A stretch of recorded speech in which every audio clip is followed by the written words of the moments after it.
malam hari ini kita bisa melanjutkan pengajian kita yang insya Allah kita akan membahas lanjutan daripada fikih puasa. Yang minggu lalu kita sudah membahas tentang rukun puasa yang pertama, yaitu niyatus shaum, yaitu berniat puasa yang memiliki 3 ketentuan. Yang pertama adalah at-tabyid, berniat puasa itu wajib di malam hari, dari terbenamnya matahari sampai terbitnya fajar. Kemudian at-ta'yin, menentukan jenis puasa Ramadan, artinya tidak boleh tidak disebutkan Ramadannya. Kemudian yang ketiga at-tikrar, yaitu meniatkan puasa itu setiap malam dan tidak boleh berniat puasa sekali untuk 1 bulan, kecuali kita nanti di awal puasa Ramadan kita berniat puasa 1 bulan sebagai bentuk mewanti-wanti. Apabila kita lupa, maka kita taklid kepada Imam Malik yang membolehkan untuk berniat sekali dalam 1 bulan. Nah, itu sebagai bentuk antisipasi saja. Tapi kita yang bermadhab Imam Syafi'i wajib berniat tiap malam. Kita lanjutkan dengan yang kedua daripada rukun puasa itu. Rukun puasa itu cuma 2. Yang pertama niat, yang kedua adalah menahan diri dari hal-hal yang membatalkan puasa. Bagian kedua ini cukup panjang pembahasannya. Mudah-mudahan bisa selesai dalam 2 atau 3 kali pertemuan. Yang pertama al-aklu wasyurbu, yang harus kita jaga diri dari hal-hal yang membatalkan puasa itu adalah makan dan minum. Ini adalah bagian yang sangat penting dan semua orang yang berpuasa, semua muslim tahu bahwa berpuasa itu adalah tidak makan dan minum. Nah, jamak kita ketahui, artinya semua daripada orang yang muslim itu pasti tahu bahwa yang membatalkan puasa itu adalah makan dan minum. Dan makan dan minum ini salurannya adalah rongga mulut, yaitu mulut. Itu hal yang menjadi kebiasaan kita.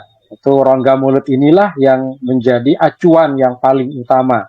Tetapi kemudian ada rongga-rongga lain yang jika memasukkan sesuatu, ya bahasanya sesuatu, bukan makanan saja ya, sesuatu, maka puasa orang tersebut menjadi batal. Maka masuknya sesuatu ke bagian dalam tubuh yang membatalkan puasa itu, walaupun sebesar biji wijen ya, ataupun sebesar wijen, yaitu biji tembakau yang sangat kecil itu bisa membatalkan puasa. Maka sekecil apapun yang tertelan atau masuk dari rongga-rongga yang membatalkan puasa, walaupun sedikit, maka itu membatalkan puasa. Kemudian masuknya sesuatu yang membatalkan puasa melewati lubang yang terbuka, ya, melewati lubang yang terbuka yang apabila dilakukan dengan sengaja.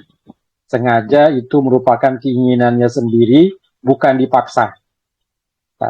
Dan tahu bahwa itu membatalkan puasa.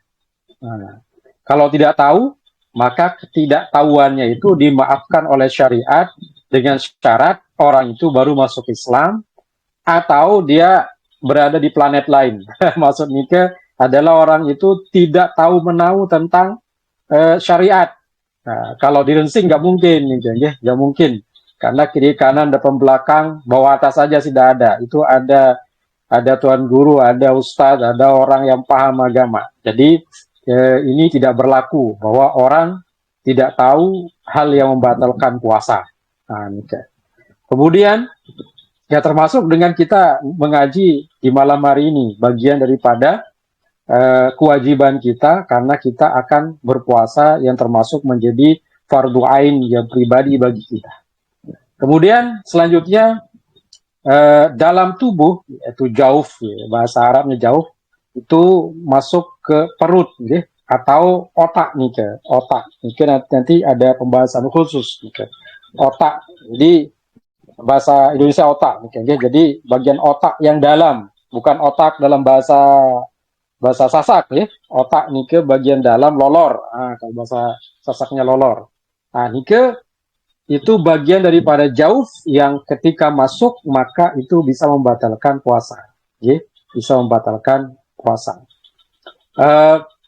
Jadi kemudian yang selanjutnya masuknya itu juga bisa membatalkan puasa ke rongga telinga, maksudnya ke bagian rongga ini, lubang telinga nih ke adalah sesuatu bagian tubuh, ya, satu bagian tubuh yang terbuka yang apabila masuk sesuatu apapun dari situ maka membatalkan puasa.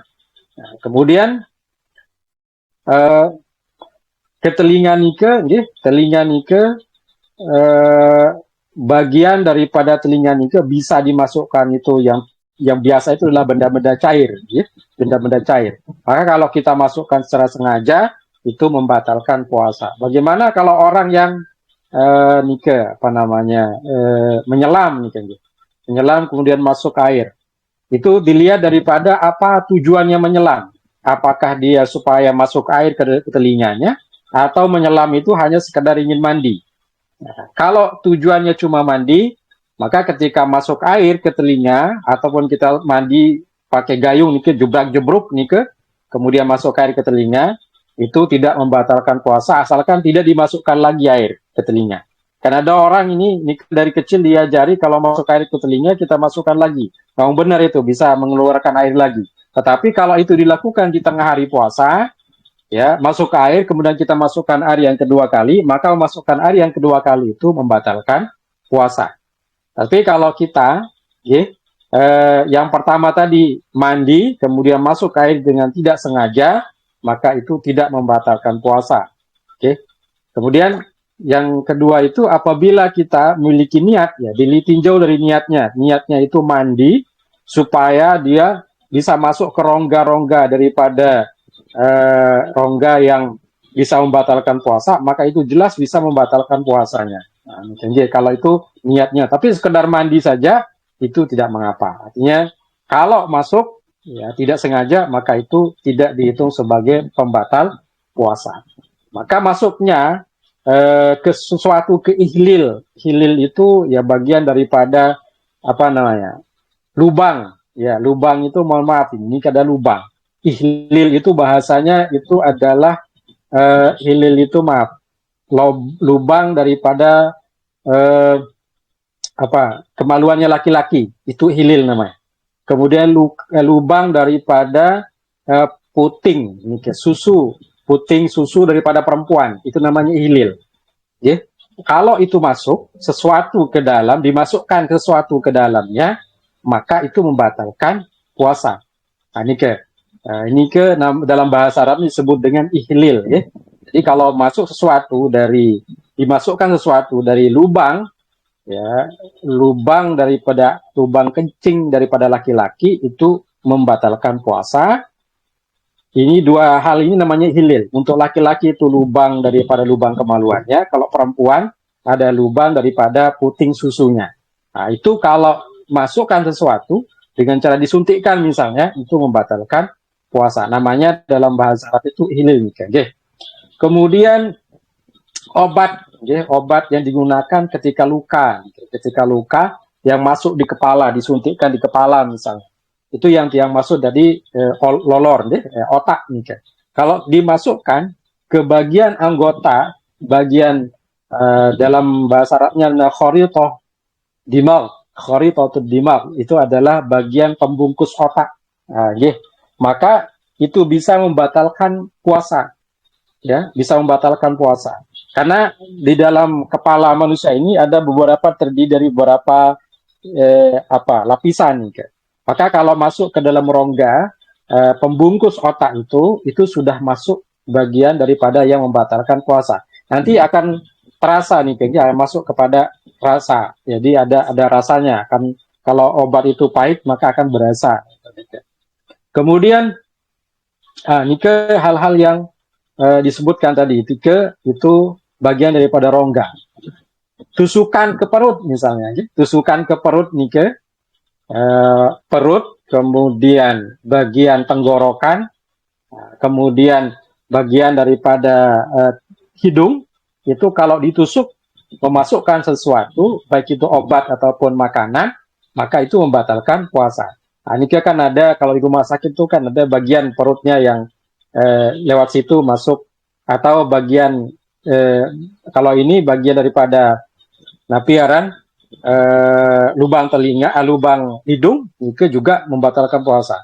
Maka bagian-bagian dimasukkan itu, walaupun dari perut ditusuk, misalnya perutnya itu dilubangi, kemudian memasukkan makanan cairan dari situ, maka itu membatalkan puasa juga. Sekalipun bukan bagian rongga yang memang secara alami itu terbuka, tetapi karena itu berhubungan dengan jauf yang memang harus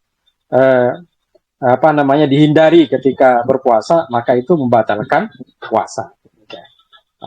Kemudian kalau tusukan yang dilakukan selain daripada yang disebutkan tadi itu, selain daripada perut, kemudian bagian tenggorokan, kemudian bagian daripada hidung yang masuk ke rongganya, itu misalnya orang ditusuk di betis, dimasukkan cairan dari betis, disuntik di betisnya, nah, itu tidak membatalkan puasa karena itu bukan daripada jauf. Ada orang yang disuntik di bagian tangannya sebelah kanan, sebelah kiri, atau di bagian bagian impung nih kan, ya, kemudian disuntik misalnya, itu tidak membatalkan puasa.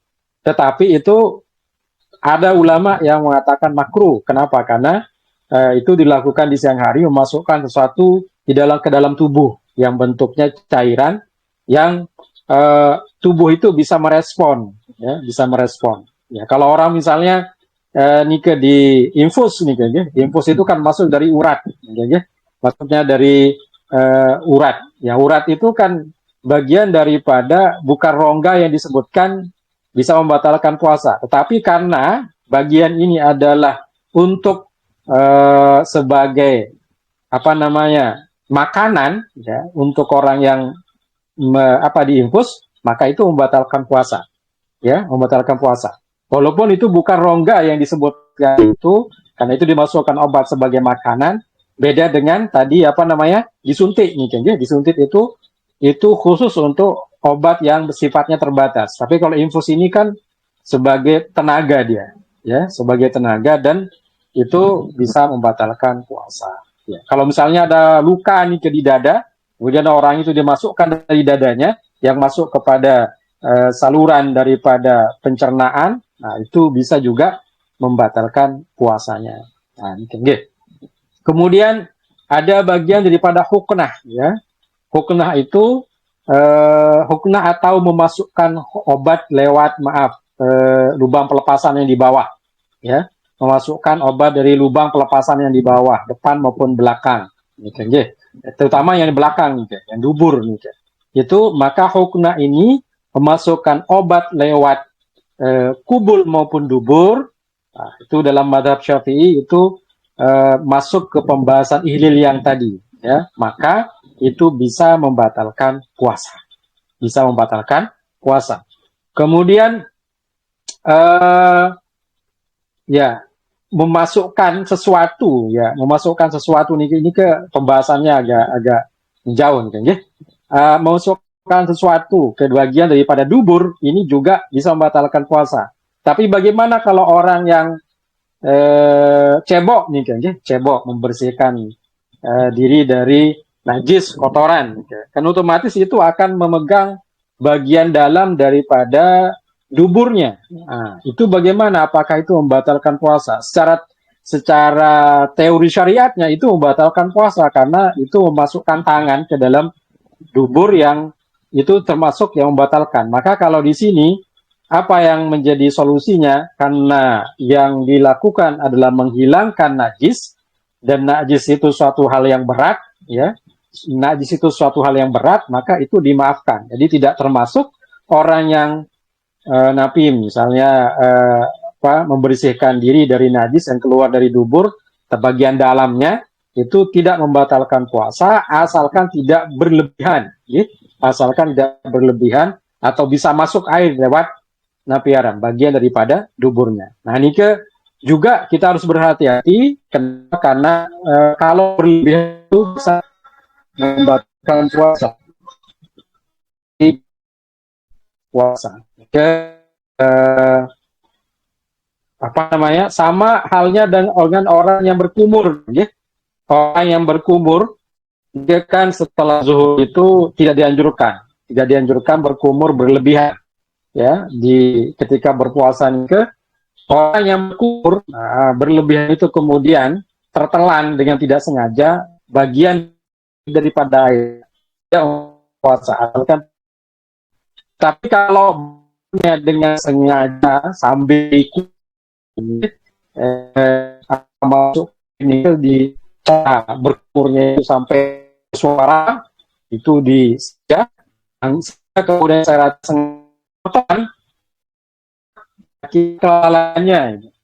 kelalaiannya karena berlebihan cara berkumur, maka itu bisa masuk dalam yang membatalkan puasa, gitu. Jadi bisa masuk dalam membatalkan puasa.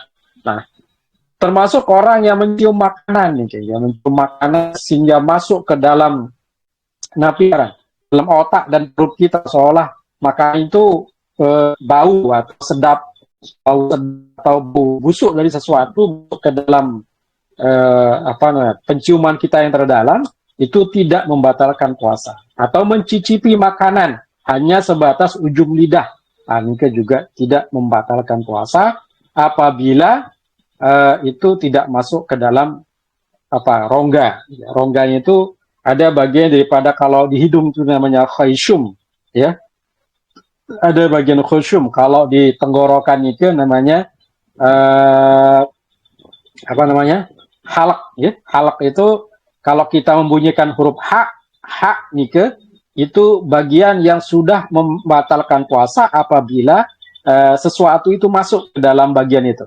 Nah, kalau Tiang Pelunggu Sami menyebut huruf ha yang bagian daripada huruf halak, ya. Kalau mengaji tajwid namanya, kalau ada hukum minun mati itu ada idhar halqi. Itu halak itu, huruf halqi itu ada 6. Salah satu adalah ha.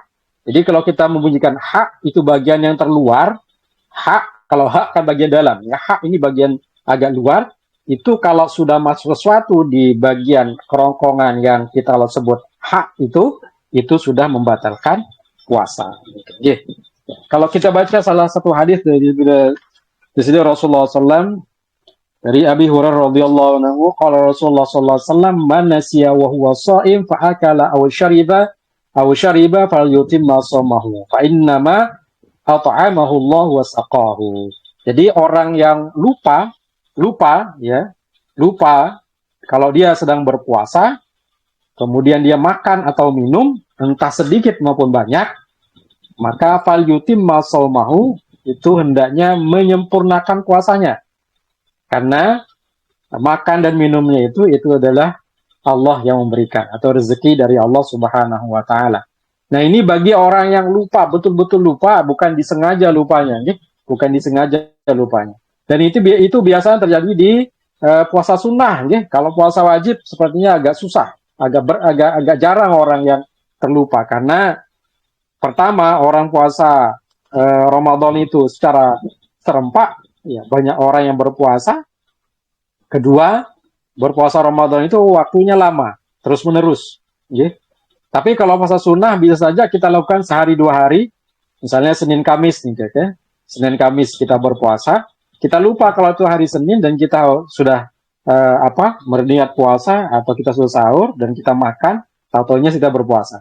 Itu biasa terjadi lupa di puasa sunnah. Tapi kalau puasa wajib, sangat jarang orang lupa makan dan minum. Tetapi kalau memang lupa makan dan minum, itu tidak apa-apa. Jadi makan dan minum itu bagian daripada hal yang paling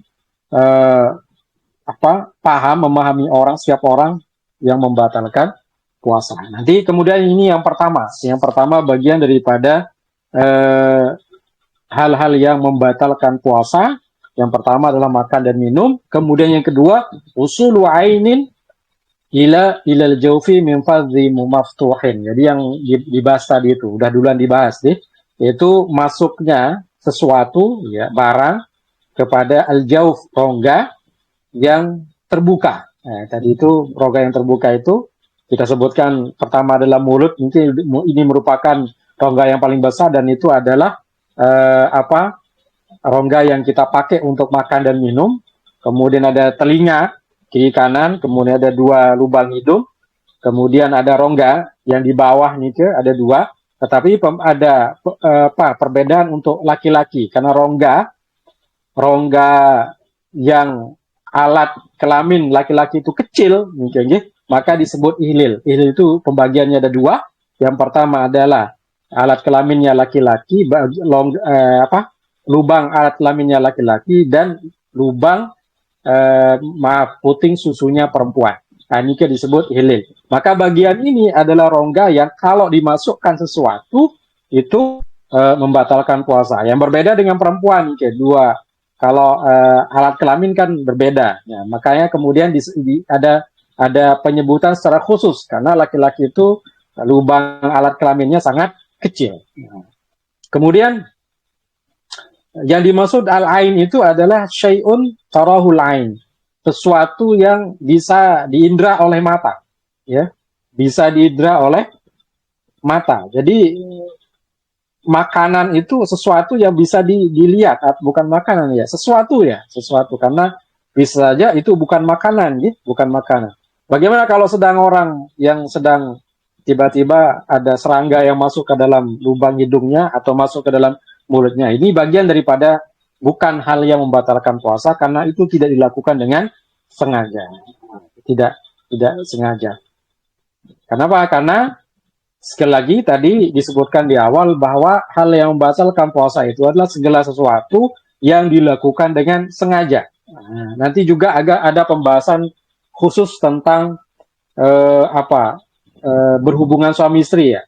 Berhubungan suami istri yang bisa membatalkan puasa. Ini juga pembahasannya cukup panjang nih kan, ya.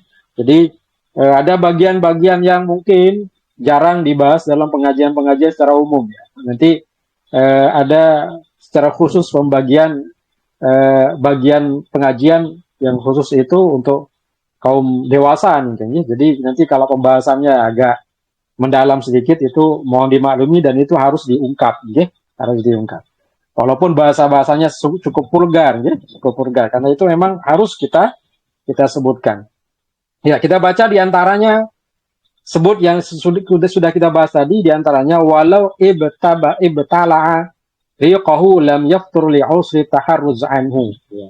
Seorang yang menelan air liurnya, ya, itu tidak masuk yang membatalkan puasa, menelan liurnya. Berbeda dengan orang yang mengumpulkan air liurnya kemudian ditelan, itu membatalkan puasa. Kenapa? Karena ada unsur kesengajaan untuk membasahi tenggorokan dengan sesuatu yang walaupun itu dari dirinya sendiri, tetapi pengumpulannya itu yang sifat pengumpulannya itu yang membuat dia membatalkan. Maka kalau ada orang yang mengumpulkan air liurnya kemudian itu tertelan, sengaja menelannya supaya membasahi tenggorokannya, itu membatalkan puasa. Tetapi kalau sengaja menelan sendiri, ya tidak apa-apa, ya. Tidak ada masalah. Kalau tertelan memang setiap waktu kita menelan air liur, itu memang sunnatullah itu, ya. Sudah hukum alam itu. Walau ta'ala kaum mutanajisan.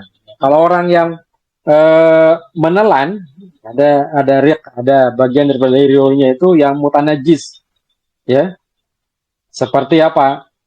Kaman damiyat luthatuhu, seperti orang yang berdarah gusinya, ya. Walam yagsil famahu, kemudian tidak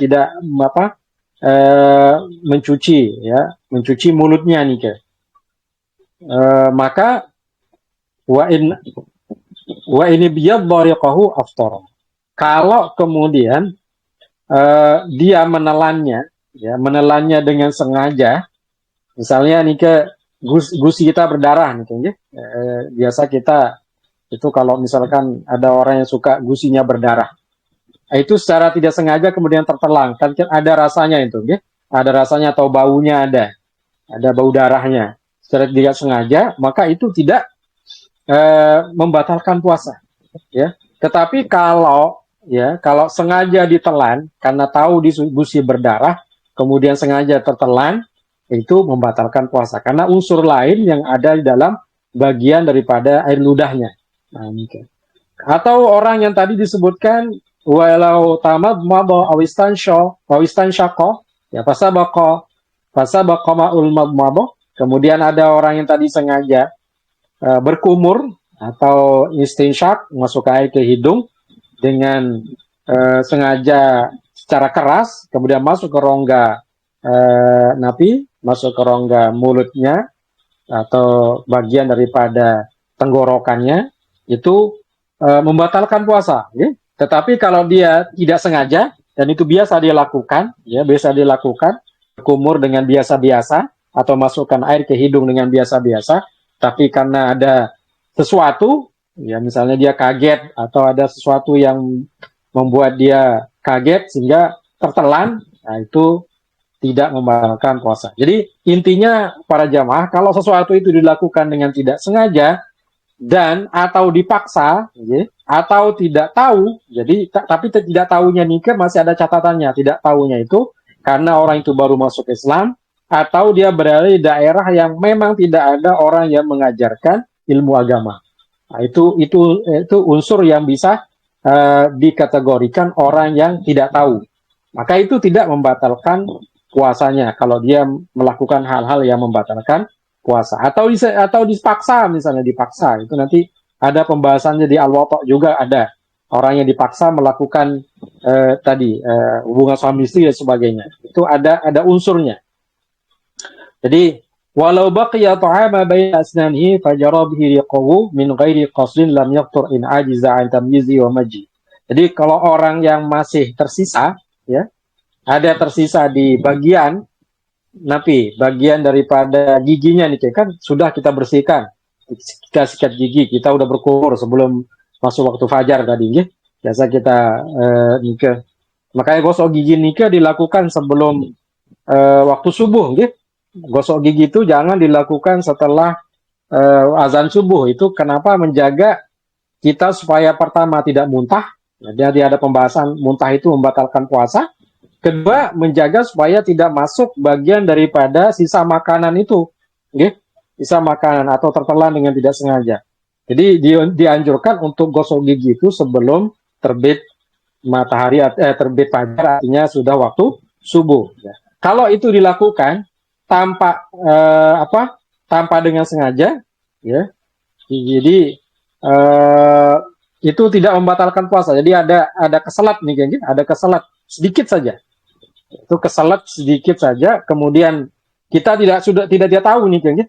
Tiba-tiba sudah berada di rongga tenggorokan kita, sehingga secara tidak sengaja tertelan. Itu tidak membatalkan puasa. Kenapa? Karena kita sudah punya upaya tadi sebelum kita masuk puasa itu untuk membersihkan seluruh, atau kita berkumur, setidaknya orang berkumur untuk membersihkan mulutnya dari sisa-sisa makanan. Nah, kalaupun ada sisa makanan yang masih terselip dan tidak sengaja dia tertelan, nah itu tidak membatalkan puasa. Tapi kalau sengaja dia tahu ada sisa makanan di sela giginya, kemudian sengaja ditelan, itu sudah jelas membatalkan puasa. Baik, ini ke jamaah hadirin yang bisa disampaikan untuk pertemuan kali ini, karena sudah masuk waktu Isya, masih ada keluhu mungkin kayaknya. Deh, insyaallah kita akan lanjutkan di pertemuan yang akan datang, masih dalam pembahasan tentang hal-hal yang membatalkan puasa, bagian daripada rukun puasa, itu menahan diri dari hal-hal yang membatalkan puasa. Nah, ini ke mudah-mudahan tiang pelunggu kami tetap dalam keadaan sehat, afiat, di seluruh keluarga kita yang sudah meninggal dunia, jamaah kita, handi tolan kita yang meninggal dunia, Allah berikan kelapangan dan kuburnya dijadikan raudhah min riyadil jannah. Mudah-mudahan mereka mendapatkan ampunan yang besar dari sisi Allah Subhanahu wa taala dan mendapatkan syafaat dari sisi Rasulullah sallallahu alaihi wasallam. Ya, mudah-mudahan kita yang masih hidup dipanjangkan umur kita, diluaskan rezeki kita yang halal dan barokah, dan anak turun kita dijadikan anak saleh dan salihah al-hadin ya Allah kumatu salihah. Wala harum nabi Mustafa Rasulullah sallallahu alaihi wasallam al-Fatihah. Bismillahirrahmanirrahim. Astagfirullahaladzim, fa'afuwan ya karim, Allahumma salli wa sallim wa barik ala sayyidina Muhammad wa ala sayyidina Muhammad alhamdulillah alamin. Allahumma innaka afun karim tuhibbul afwa fa'fu anna. Allahumma ballighna Ramadan fi sihhatin wa afiyah. Allahumma baghna fi Rajab wa Sya'ban wa ballighna Ramadan fi sihhatin wa afiyah wa 'inna ala siyam wal qiyam birahmatika ya rahmar rahimin. Allahumma ij'al jam'ana hadha jam'an mubarakan mahfuma wa tafarraqana ba'daha ya tafarraqan mubarakan hasanan 'azima. ربنا آتنا في الدنيا حسنة وفي الآخرة حسنة وقنا عذاب النار. وصلى الله على سيدنا Muhammad wa alihi wasallam walhamdulillahi rabbil alamin. Sapunika yang bisa dibahas, kemudian manfaat dan barokahnya, tiang mohon maaf. Hadan Allah wa yakum ajma'in. Allah muwaffiq wal hadi ila sabilir rasyad. Wassalamualaikum warahmatullahi wabarakatuh. Waalaikumsalam.